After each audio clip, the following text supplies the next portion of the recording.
اللهم صل على محمد النبي الأمي وعلى آله وبارك وسلم.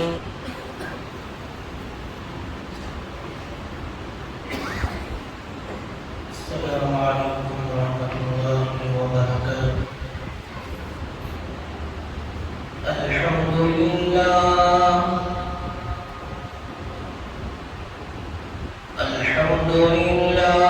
نحمده ونستعينه ونستغفره ونؤمن به ونتوكل عليه ونعوذ بالله من شرور أنفسنا ومن سيئات أعمالنا.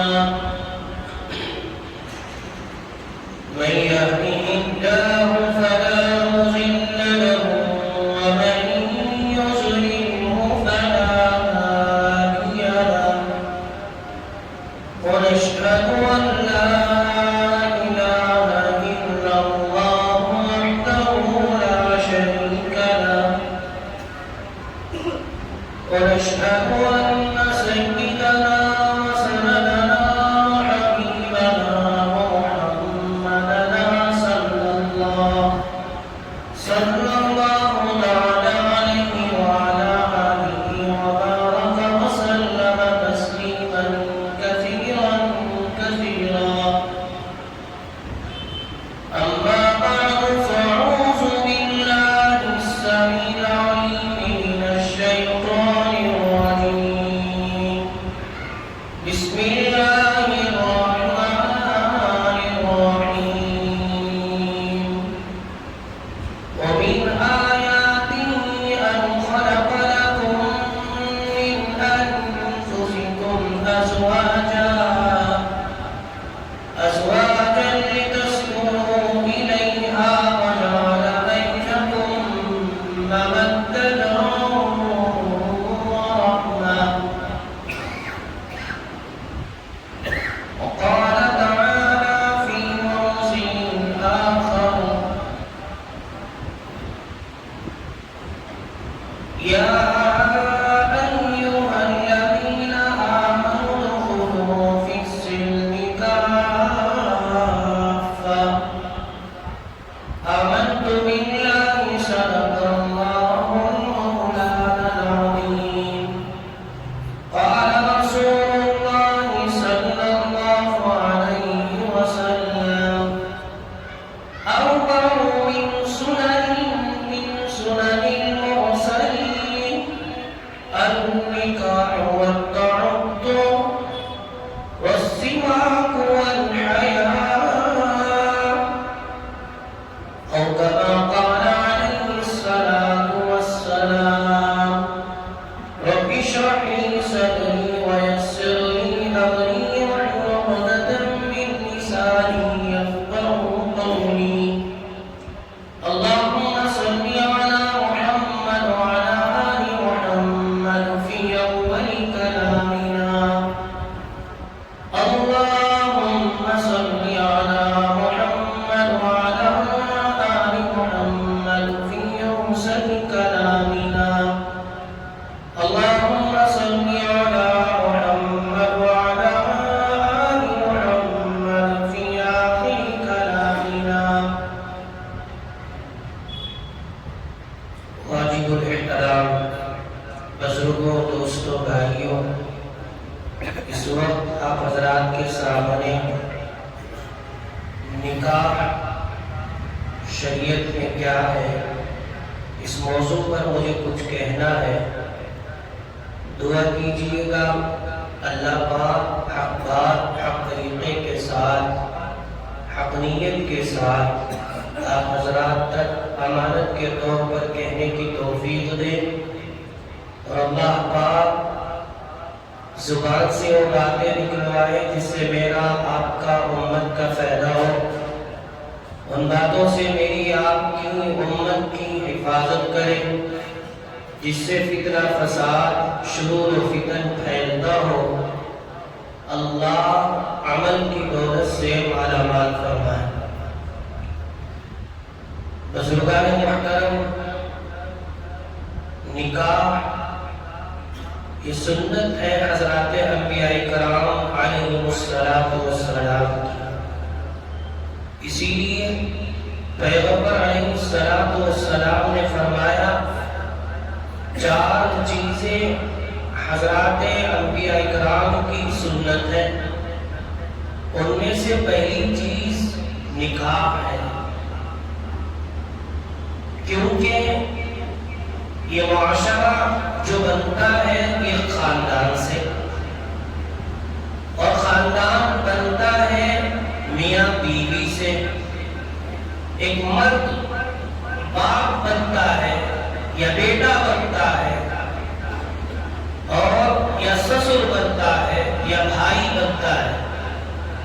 اس طرح ایک عورت ایک ماں بنتی ہے، ایک بہن بنتی ہے، ایک بیٹی بنتی ہے، ایک ساس بنتی ہے، پھوپھی، خالہ، اس طرح سے رشتے جڑتے چلے جاتے ہیں۔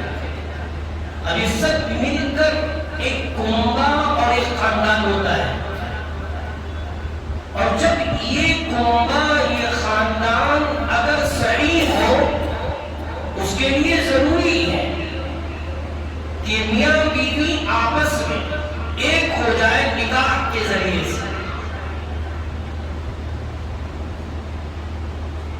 اسلام کے علاوہ جتنے مذاہب ہیں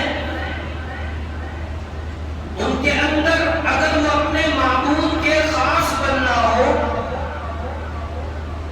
اپنے معبود کے گرویدہ بننا ہو، تو ان کے لیے ضروری ہے کہ وہ بیوی بچے چھوڑ دیں، کاروبار چھوڑ دیں، کسی سے رشتہ ناتا نہیں، بالکل جنگل میں چلا جائے، بیابان میں چلا جائے، اور وہاں بیٹھ کر اپنے معبودوں کی، اپنے معبودان باطلہ کی پرستش کرے۔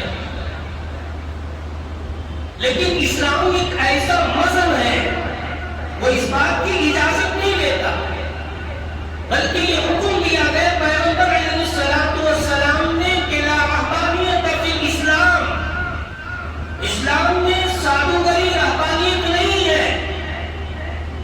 نبی کریم علیہ السلام نے فرمایا کہ جو آدمی طاقت ہونے کے باوجود نکاح نہ کرے، فرمایا کہ وہ میرا امتی نہیں ہے، نکاح تو میری سنت ہے، فمن رغب عن سنتی فلیس منی، یہ نکاح میری سنت ہے، اس سنت سے کوئی روگردانی کرے گا، اپنے آپ کو یہ کہے گا میں نکاح نہیں کروں گا، ایسے ہی رہ جاؤں گا، مجھے اللہ کا خاص بننا ہے، اور مجھے جیسے دوسرے مذاہب ہیں اس طرح سے الگ اختیار کرے گا، بزرگان محترم شریعت مطہرہ میں اس کی اجازت نہیں۔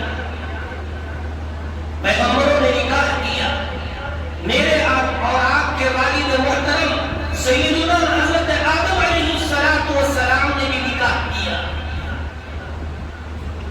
یہ نکاح سنت ہے حضرات انبیاء کی، بالخصوص نبی کریم علیہ السلام کی۔ آپ صلی اللہ علیہ وسلم نے نکاح کر کر لوگوں کو یہ بتانا چاہا کہ اس اسلام کے اندر نکاح انبیاء کی سنت ہے، اس سے روگردانی کرنے والا اور اس سے پھرنے والا یہ مسلمان نہیں ہو سکتا، یہ دوسرے مذاہب ہیں۔ پارہ نمبر 30 سورۃ الغاشیہ ہے، اس کی ابتدائی آیتوں میں اللہ پاک نے کافروں کی کچھ حالتیں بیان کی۔ هل أتاك حديث الغاشية وجوه يومئذ خاشعة عاملة ناصبة، یہ کافر بروز قیامت خاشعہ کہتے ہیں کہ ایک دم ذلت اس کے اوپر چھا جائے۔ میدان محشر میں کافر کے چہرے پر ذلت چھا جائے گی، اس کا چہرہ بالکل جھکا ہوا ہوگا۔ عاملۃ ناصبہ، عاملہ کہتے ہیں عمل کرنے والا، یعنی اتنی محنت کرتا ہے جس کی کوئی حد نہیں، اور ناصبہ کہا جاتا ہے اس محنت کر کر کر آدمی تھک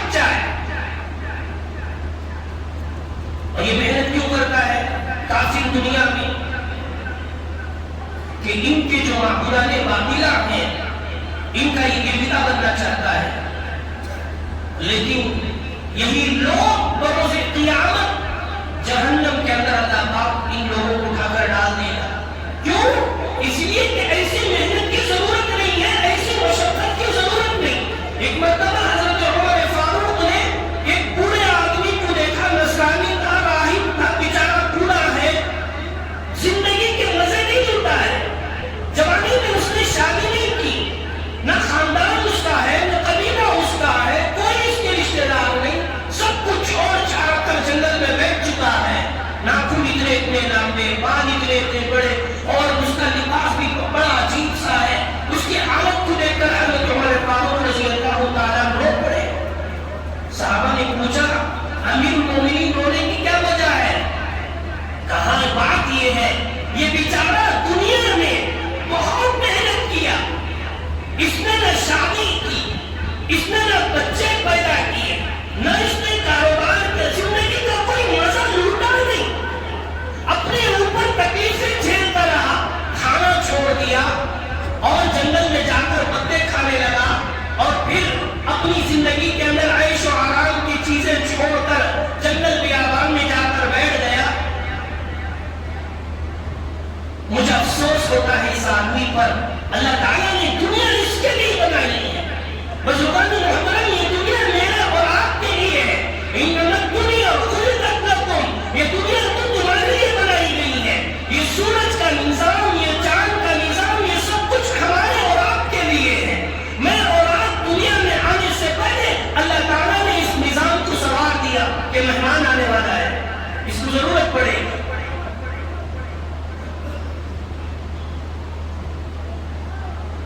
لیکن اس دنیا سے اس نے فائدہ نہیں اٹھایا۔ یہاں خوشیوں کے ساتھ، ارے یہاں تو ایسا ہے صرف بیوی کو اٹھاتا ہے لقمہ، اور وہ لقمہ اٹھا کر اسے کھلاتا ہے۔ نبی کریم علیہ السلام نے فرمایا اس کے لقمہ اٹھا کر کھلانے پر بھی ثواب رکھا گیا۔ حدیث میں آتا ہے رسول علیہ السلام نے فرمایا ایک آدمی کے نام اعمال میں سب سے زیادہ وزنی اس شخص کے نام اعمال ہوں گے جو آدمی اپنے اہل و عیال کے لیے ان کی ضرورتیں پورا کرنے پر وہ جو مال خرچ کیا کرتا تھا اس کی وزنی زیادہ ہوگی۔ شریعت میں اجازت ہے کہ اپنے بچوں پر خرچ کرو، ان کے اوپر خرچ کرنا صدقہ ہے، اپنی بیوی پر خرچ کرو۔ یہ دنیا ہے، اس دنیا کے اندر ان سب چیزوں کے ساتھ رہ کر اللہ کے آداب پر چلنا ہے۔ اس کے برخلاف کوئی آدمی اپنی منمانی کرتا ہے، شادی نہیں کرتا، کسی سے بات چیت نہیں، کسی سے کوئی تعلق نہیں، جا کر جنگل میں بیٹھ جائے، اسلام اس آدمی کو پسند نہیں کرتا، اجازت نہیں ہے۔ تو میں عرض کر رہا تھا نکاح حضرات انبیاء کرام علیہ السلام کی سنت ہے۔ آقا مدنی صلی اللہ علیہ وسلم نے بھی امت کے سامنے پیش کیا۔ آپ نے روایتوں کے مطابق 9 نکاح یا 11 نکاح آپ نے کیے ہیں۔ امت کو بتلایا کہ نکاح کرو۔ نکاح کی وجہ سے معاشرہ بنتا ہے، نکاح کی وجہ سے خاندان بنتا ہے، اور پھر وہ خاندان معاشرہ پورے کا پورا اسی وجہ سے بنتا ہے۔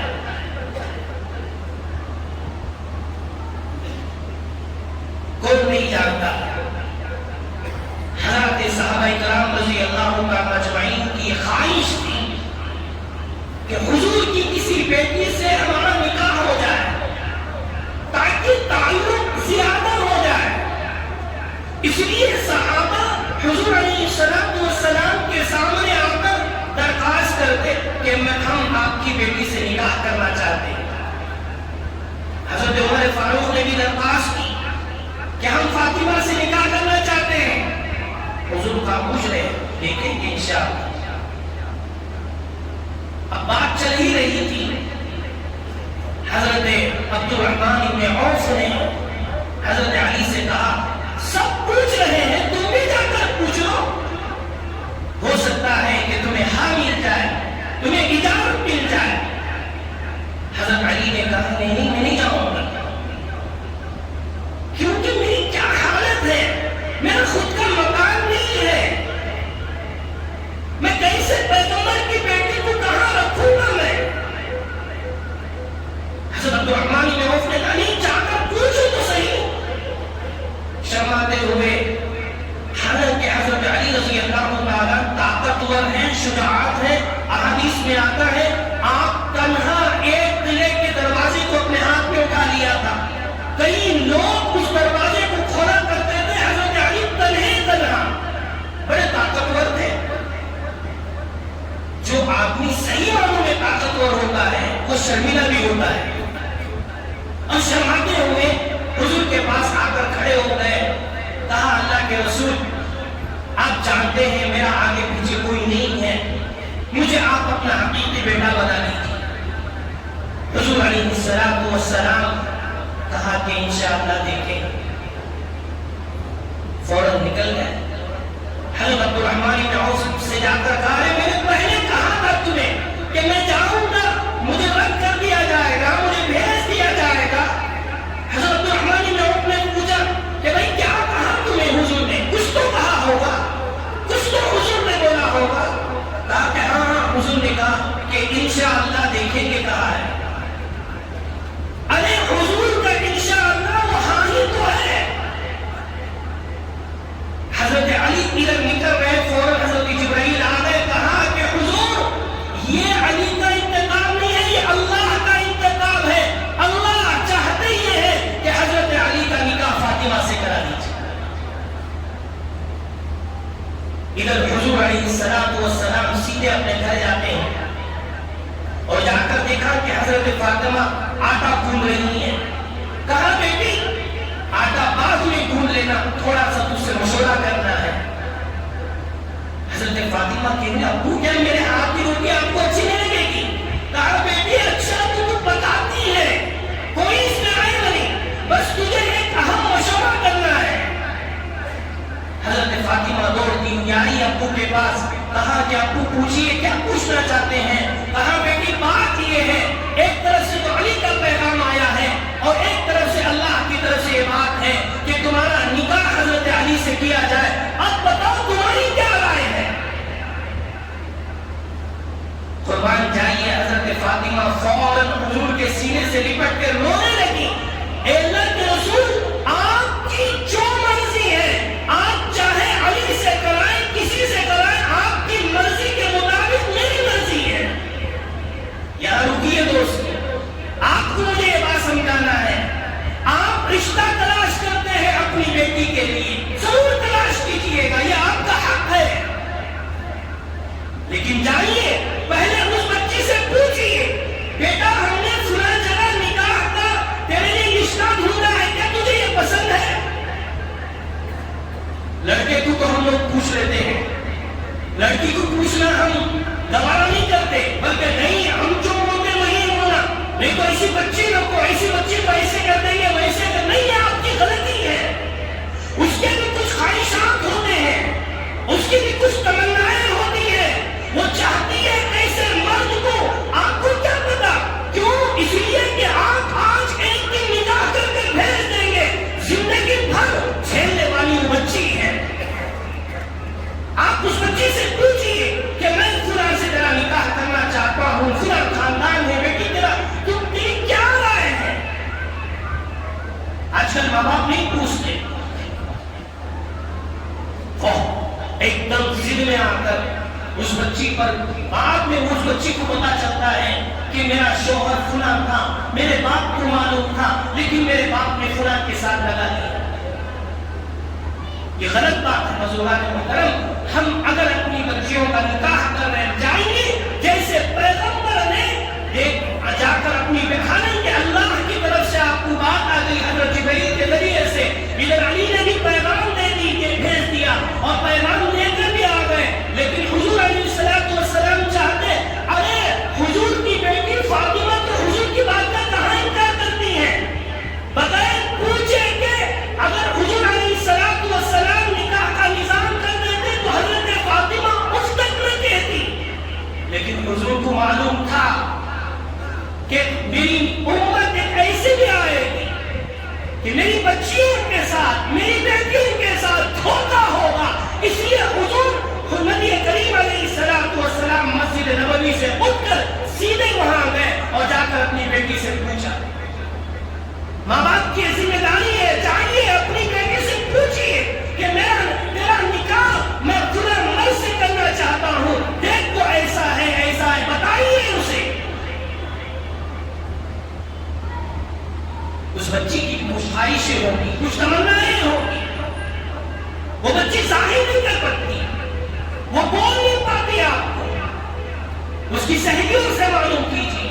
اس کے دوستوں سے معلوم کیجئے، اس کی بہنوں سے معلوم کیجئے آخر تیری بہن کی کیا خواہش ہے۔ ہم شریعت کے مطابق اپنی بچیوں کا نکاح نہیں کرتے، میں آگے آپ کو بتاؤں گا اس کے کیا کیا نقصانات ہیں۔ غرض حضور علیہ السلام کے سینے مبارکہ پر لپیٹ کر حضرت فاطمہ رونے لگی، ابو آپ نے کیا پوچھ لیا؟ آپ اگر کہہ دیں کہ فلاں سے نکاح کر لو میں کر لوں گی، فلاں سے نہ کرو میں نہیں کروں گا، آپ کی مرضی میری مرضی ہے۔ ادھر واپس آئے، حضرت علی سے پوچھا، علی مہر دینے کے لیے کچھ ہے؟ حضرت علی نے کہا اللہ کے رسول میرے پاس تو کچھ نہیں ہے،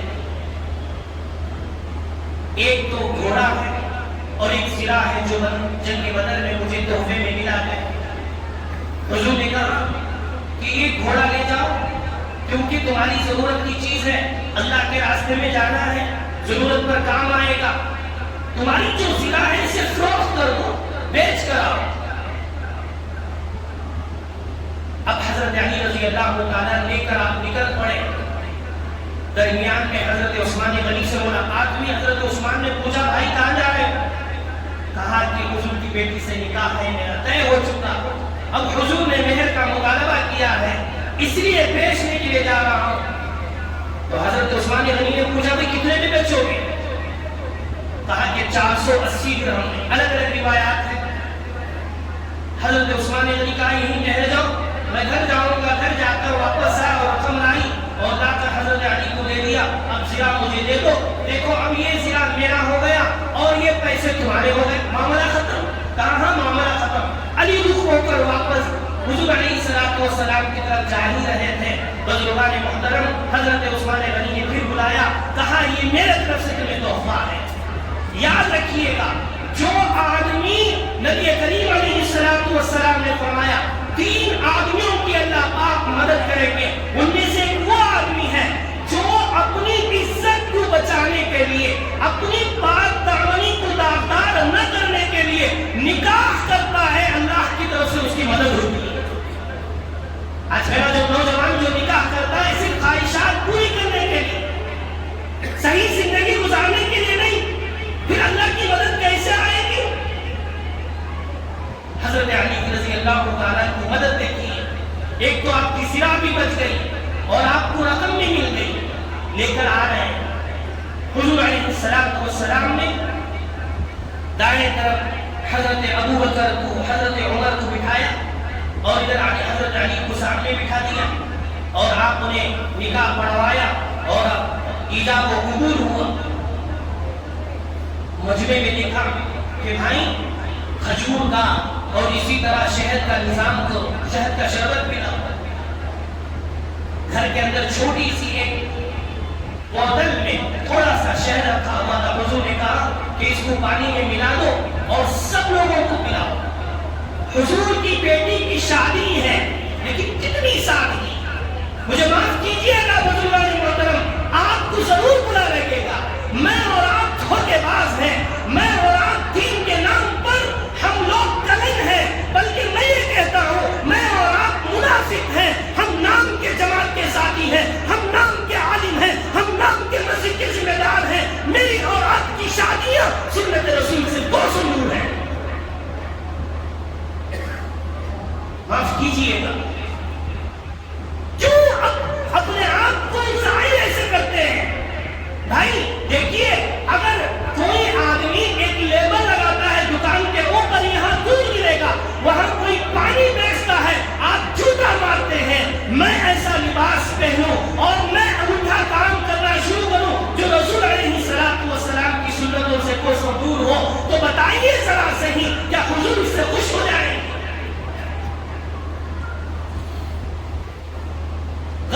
حضور علیہ السلام نے نکاح پڑھوایا اور پھر شہد کا شربت پلایا ہے، سب لوگوں نے پی۔ اب رخصتی کی باری ہے، میں مختصر کر رہا ہوں، وقت اتنا نہیں ہے۔ حضرت عقیل نے جا کر حضرت علی سے کہا بھائی رخصتی اتنے دن ہو گئی، رخصتی تو کر لو۔ اب حضور نے کہا کہ میں کیا رخصتی کر لوں کیا؟ ٹھیک ہے۔ ادھر حضور علیہ السلام نے ایک صحابی سے کہا ایک تکیہ ہے، ایک بچھونا ہے، چکی ہے، پانی کا مشکیزہ ہے، صرف اتنا سا سامان ہے. کہا صندوق میں ڈال کر ایک صحابی سے کہا جاؤ یہ لے جا کر حضرت علی کے گھر دے کر آؤ. صحابی سر پر رکھ لیے ہیں، آنکھوں سے آنسو جاری ہے. کہا اللہ کے رسول علی کا تو گھر ہی نہیں ہے، میں کس گھر میں لے کر آؤں؟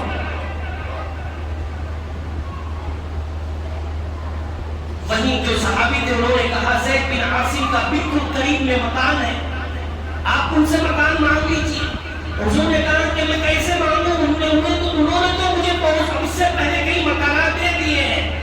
حضرت زید بن عاصم کو معلوم ہوا، دوڑ کر آئے، کہا حضور میرا پورا مال آپ کے حوالے ہے، میرا جینا مرنا آپ کے لیے، آپ کہہ دیں تو میں اپنی جان دے دوں گا کہ گھر نہیں دوں گا. تو اپنی حضور علیہ السلام کی بیٹی کے لیے حضرت زید بن عاصم نے ایک مکان دیا. ادھر حضور علیہ السلام نے ام ایمن اور اسماء بنت عمیس کو بھیجا، جاؤ گھر ٹھیک کر آؤ. حضرت ام ایمن اور اسماء بنت عمیس آتی ہے، گھر دیکھتی ہیں، گھر کا بڑا عجیب حال ہے، اتنے پتھر پڑے ہوئے ہیں. کہا کہ حضور فاطمہ کے لائق گھر نہیں ہے، فاطمہ کے پیر تو بہت نرم ہیں، وہاں پتھر پڑے ہوئے ہیں جو فاطمہ کو چوبنے لگیں گے. تو حضور علیہ السلام نے لال رنگ کی مٹی سے کہا کہ یہ لے جاؤ اور پورے کا پورا گھر لگا دو. اور کچھ گھر کے اندر کپڑے وغیرہ ٹاپنے کے لیے جو لگایا جاتا ہے کہ اس طرح کی چیزیں لگا دو، بس اتنا ہے. اب حضرت علی رضی اللہ تعالیٰ سے کہا کہ علی ولیمہ نہیں کرو گے؟ کہا کہ حضور صرف اتنے پیسے تھے آپ کو مہر دینے کے لیے. آج کل لوگ یہ اصل چیز ہے اس کو بھول جاتے ہیں. نکاح کے پہلے لوگ بیٹھ کر مشورہ کرتے ہیں، نکاح کس دن ہوگا، کس شادی محل میں ہوگا اور کتنے آدمیوں کی دعوت، یہ سب طے ہوتا ہے. مبارک ہے، آپ کو طے کیجئے، ضرور کیجئے، لیکن یہ بھی تو طے کیجئے مہر کتنا دینا ہے، مہر ادا کیجئے. اللہ نہ کرے، اللہ نہ کرے بزرگان محترم، اگر آپ نے مہر ادا نہیں کیا اور اس درمیان آپ کی شادی ہو گئی اور اللہ نہ کرے موت آ گئی، آپ مر کر چلے گئے، اگر اسی طرح آپ کی موت آ گئی تو یاد رکھیے گا میری بات نہیں ہے، آپ کتابیں پڑھ لیجئے گا، حضرات علماء سے پوچھ لیجئے گا، جتنے بچے پورے کے پورے حرامی ہو مہر واجب ہے، اس کو ادا نہیں کرتے، اس کو ادا کریں. جو لوگ مجلس میں بیٹھے ہیں ان سے ہماری درخواست ہے، اب تک جن لوگوں نے، جن بھائیوں نے ادا نہیں کیا، موت کی کوئی گارنٹی نہیں. میں اب بول رہا ہوں، ہو سکتا ہے کہ میری اب ہی موت آ جائے، آپ سن رہے ہیں، ہو سکتا ہے کہ ابھی آپ کی موت، کس کی گارنٹی ہے؟ مہر ادا کریں جیسے حضرت علی رضی اللہ تعالیٰ نے مہر ادا کیا. تو کہا کہ حضور میرے پاس صرف اتنے تھے، آپ ولیمے کے لیے کہاں ہیں؟ حضرت سعد بن ابی وقاص وہیں کھڑے ہوئے تھے. حضور میرے پاس ایک جانور ہے، تھوڑا سا جو ہے، اگر آپ کہیں تو میں اس کو لا لوں. حضور نے کہا ٹھیک ہے، لے کر آ جاؤ. اب لے کر آ گئے بیچارے، لا کر ذبح کیا جانور کو اور تھوڑا سا جو تھا. حضور علیہ السلام نے کہا کہ علی ماشاءاللہ کھانے کا نظام تو ہو گیا ہے، پورا نمکین ہے، میٹھے کا نظام تو نہیں ہے. تو حضرت علی نے بھی وہی کہا کہ حضور میرے پاس تو کچھ نہیں ہے. تو حضور علیہ السلام نے اپنے جیب سے 9 درہم نکالے، 5 کی ایک صحابی سے کہا جاؤ 5 کے چھوارے لے کر آؤ اور 3 درہم کے گھی لے کر آؤ اور 1 کا جا کر شہد لے کر آؤ اور اس کو ملا دو تاکہ وہ میٹھا بن جائے. اور جیسے لوگ کھا کر جا رہے تھے تو آخر میں میٹھے کے طور پر دیا جا رہا تھا. اب کھانے سے فارغ ہونے کے بعد اب ولیمے رخصتی سے پہلے، کیونکہ رخصتی کا بیان میرا چھوٹ گیا ہے، کہ اس وقت حضرت علی رضی اللہ تعالیٰ جیسے ہی رخصتی کے لیے آپ آئے ہیں، حضرت فاطمہ سے حضور نے کہا بیٹی میں چاہتا یہ ہوں کہ تو مجھے دلہن کی شکل میں اور تو آراستہ پیوستہ ہو. اسی لیے ام سلمہ رضی اللہ تعالیٰ عنہ حضرت عائشہ سے کہا کہ میری بیٹی کو دلہن بناؤ. اور گھر کے لیے ماشاءاللہ اچھا تیار کیا گیا، لیکن اچھا لباس آپ کے اوپر جو اوڑھنی ہے اس کے اندر روایتوں میں ہے 16 پیون تو کپڑے کے ہیں اور 1 پیون چمڑے کا لگا ہوا ہے. حضور کی بیٹی ہے.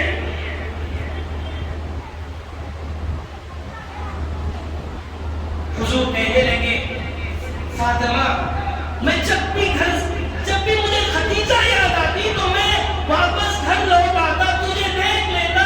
دیکھ آج خدیجہ نہیں ہے، تیری ماں نہیں ہے، تجھے کوئی سنوارنے والا سنگارنے والا نہیں ہے. اور اپنے کلیجے سے لگایا اور کان میں کہا بیٹی میں جانتا ہوں علی کی حالت کیا ہے، لہذا مجھ سے دنیا کا مطالبہ نہ کرنا. آج جاتے وقت ہم اپنی بچیوں کو نصیحت نہیں کرتے، باپ کے ذمے ہے اپنی بیٹی کو نصیحت کرے کہ بیٹی، حضور علیہ السلام نے کہا اپنی بیٹی حضرت فاطمہ سے، فاطمہ یاد رکھ لینا کبھی گھریلو لڑائی کی وجہ سے میرے گھر کی چوکھٹ رکھنا. آپ نے سمجھایا اپنی بیٹی کو. اور لیکن ایسا دیکھیے ہوتا ہے، میاں بیوی کا آپس میں ٹکراؤ ہوتا ہی ہے. ایک دن حضرت فاطمہ اور حضرت علی کا ہو گیا آپس میں، کچھ اونچ نیچ ہو گئی. حضور علیہ السلام کو پتہ چلا، دیکھا کہ حضرت علی رضی اللہ عنہ مسجد نبوی میں سوئے ہوئے ہیں، صرف ایک تہبند ہے، یہاں تک آپ کا تہبند ہے، آپ پہن کر وہاں سوئے ہوئے ہیں. دیکھا کہ گھر کے اندر علی اور حضرت فاطمہ کا آپس میں ٹکراؤ ہو گیا ہے. حضور ہوتے سیدھے جا کر کہتے کہ میری بیٹی سے کیسے جھگڑا ہو گیا، اس طرح سے نہیں. سیدھے گئے اپنے داماد حضرت علی رضی اللہ تعالیٰ کے پاس، کہا کہ یا ابا تم اے مٹی کا سونے وہ مٹی کے بیٹے پہنچ جا. اور لے کر آیا اور حضرت فاطمہ سے ملایا اور کہا علی تو فاطمہ کو کہہ دینا اگر تو ناراض ہو گیا اس حالت میں فاطمہ کی موت ہو گئی تو محمد فاطمہ کی جنازے کی نماز ہے. کبھی ہم اپنی بیٹیوں سے کہتے ہیں، ہم اپنی بیٹیوں کو نصیحت کریں. ایک طرف تو یہ، دوسری طرف کی بات مجھے اصل بات آپ سے یہ کہنی ہے، کیونکہ حالات اس وقت مجبور کر رہے ہیں. ابھی ہمارے سامنے یہ ویڈیو وائرل ہو رہی ہے، ایک عائشہ نامی خاتون نے اپنی جان گوا بیٹھی ان منحوسوں کے خاطر جس کے شوہر نے جہیز کی لعنت کی. ابھی وقت نہیں ہے، بس میں آپ کو اتنا بتلا دوں، یہ ماں باپ کا فریضہ ہے، ماں باپ کی ذمہ داری ہے کہ ماں باپ جائیں اپنی بیٹیوں کے گھر، پوچھیں کہ بیٹی تیری کیا ضرورت ہے. ماں باپ جاتے ہیں، پوچھتے نہیں بچوں کی کیا حالت ہے. نہ بھائی جاتا ہے، نہ بہنیں جاتی ہیں، بس شادی کر دے دیے، وہ ایک بڑا پہاڑ ہم نے اتار دیا. جائیے اپنی بچیوں کے بارے میں پوچھیے کہ بیٹی تجھے کیا ضرورت ہے، کس چیز کی تجھے قلت ہے، تیرا شوہر تجھے کیسے پال رہا ہے. یہ بھی ضروری ہے. وہاں جو عائشہ نے خودکشی کری اس کی اصل وجہ یہ بھی تو ہے. ماں باپ کیا سمجھتے ہیں کہ اگر نکاح ہو کر چلی گئی تو دوبارہ نہیں آنا گھر کو، اور دوبارہ کبھی اس بچی کا چہرہ دیکھنا تک دوبارہ نہیں کرنا. یہ بات غلط ہے. آپ اپنی بیٹی کے لیے اس کے گھر جا کر پوچھتے بھی رہیے، اپنے داماد کے ساتھ اس کے ساتھ. یہ دونوں طرف دیکھیے، شریعت دونوں کو کہتی ہے. ایک طرف شوہر سے کہتی ہے کہ پوری دنیا والے یہ کہیں فلاں آدمی اچھا ہے، لیکن تیری بیوی کہتی ہے کہ تو خراب ہے، تو اللہ کے نزدیک تیری بیوی کی گواہی معتبر ہے. ادھر بیوی سے کہا جا رہا ہے کہ دیکھ کہ اگر تو اس حالت میں انتقال ہو گئی کہ تیرا شوہر تیرے سے راضی رہا تو اللہ کہتے ہیں نبی کریم علیہ السلام کی زبانی کہ وہ عورت جنتی ہے. دونوں کو ملا کر دونوں شریعت پر چلے. اسی لیے خطبے کے دوران جو قاضی ہوتا ہے، خطبے نکاح پڑھاتا ہے، وہ نکاح کا تذکرہ نہیں کرتا. تینوں آیتیں سنت کے مطابق آپ کے سامنے تلاوت کی جاتی ہیں. ان تینوں آیتوں میں نکاح کا لفظ ہی نہیں ہے. ان تینوں آیتوں میں تینوں مرتبہ ایک بات کا اعلان کیا گیا، اتقوا اللہ اتقوا اللہ اتقوا اللہ، اللہ سے ڈرو اللہ سے ڈرو اللہ سے ڈرو۔ کیوں؟ اس لیے کہ اگر میاں بیوی دونوں اللہ سے ڈرنے والے ہو جائیں تو وہ ایک دوسرے کا حق ادا کریں گے۔ شوہر بھی اللہ سے ڈرے گا کہ مجھے تو اللہ کے سامنے جواب دینا ہے، اگر میں اس کے اوپر ظلم کروں گا اللہ کی پکڑ ہوگی۔ اسی طرح بیوی بھی اللہ کے لیے اس کے اندر اللہ کا خوف ہوگا، وہ یہ ڈرے گی کہ مجھے تو اللہ کے سامنے جا کر جواب دینا ہے، اگر میں شوہر کی نافرمان اور اس کے اوپر ظلم کروں کہ اللہ کے ہاں پکڑے جاؤں گی۔ دونوں کو کہا گیا کہ دونوں اللہ سے ڈرے۔ آج اصل چیز اسی چیز کی ضرورت ہے کہ ہم اپنے بچیوں کو صحیح تربیت کریں، بچوں کو بھی تربیت کریں، بچیوں کو بھی تربیت کریں، اور نکاح سے پہلے آپ اس بچے کو تلاش کریں جو بچہ طاقتور بھی ہو اور وہ کما کر کچھ اپنی آپ کی بیٹی کو کھلانے والا بھی ہو۔ کام چور آدمی سے کبھی بھی آپ نکاح نہ کروائیں، بھیک مانگنے والوں سے آپ کبھی نکاح نہ کریں، ورنہ بچیاں سسر کر روئیں۔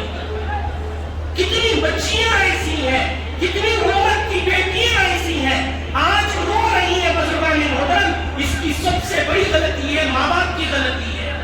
ماں باپ چاہے ایسا رشتہ تلاش کرے جو بچہ دیندار بھی ہو، جو بچہ اخلاق والا بھی ہو، اور جو بچہ طاقتور بھی ہو، جو بچہ اپنے پیر پر کھڑے ہو کر کمانے والا بھی ہو۔